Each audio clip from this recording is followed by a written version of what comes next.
傳承到幾多咧，就唔係我話事嘅。而家嚟講都係盡量做一啲叫做文化嘅工作，做啲好嘅嘢，俾人睇到靚嘅嘢，令到佢哋可以欣賞到個花燈精神喺度。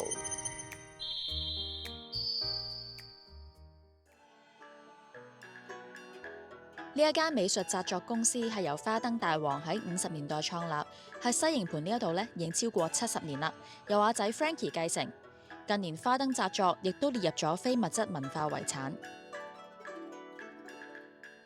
師傅啊，呢度咁多盞花燈咧，有冇啲係比較特別可以介紹下㗎？有最近嘅呢盞走馬燈，恒生大學嗰度做個展覽。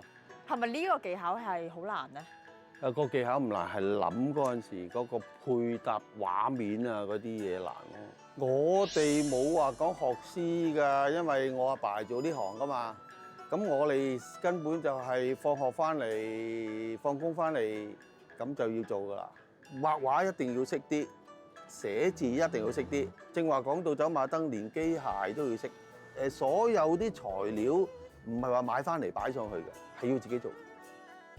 我記得我好細個嘅時候，有喺中秋節嗰陣喺文具鋪買過一啲好細嘅咁細個左右嘅兔仔燈籠，但唔記得咗喺幾時開始就變咗做一啲電嘅燈籠啦。一有花燈咧，一定係紅事嗰邊嘅元宵節、中秋節、結婚嗰陣時用。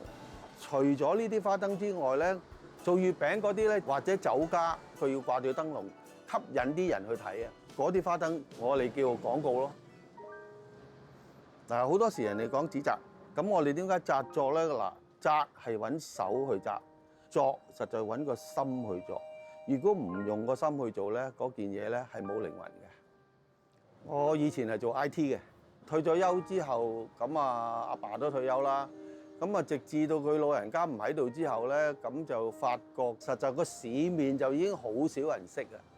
咁如果我哋再唔搞翻啲文化，再延續落去咧，根本已經冇人睇到呢啲嘢。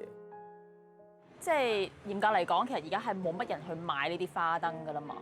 咁所以佢唔係一個賺錢嘅一個生意，但係佢仍然每日開鋪頭。佢話佢會有搞一啲工作坊啊，或者做一啲 culture 嘅嘢。所以我覺得仍然去堅持呢啲嘅懷舊技藝傳承嘅精神係好值得 respect 咯。